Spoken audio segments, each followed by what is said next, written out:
The following is the process of disassembly and installation. We can unscrew this pre-filter cage counterclockwise and pull it out. It can also be opened here. And you can see there are 3 bumps underneath this impeller.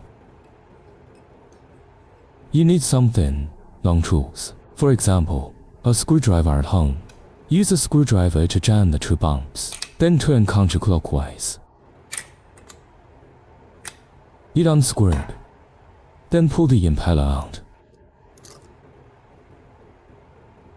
We're going to put it back on. It's the opposite of disassembly. Twist it in the opposite direction. You heard a click. Then put this back on. Press lightly.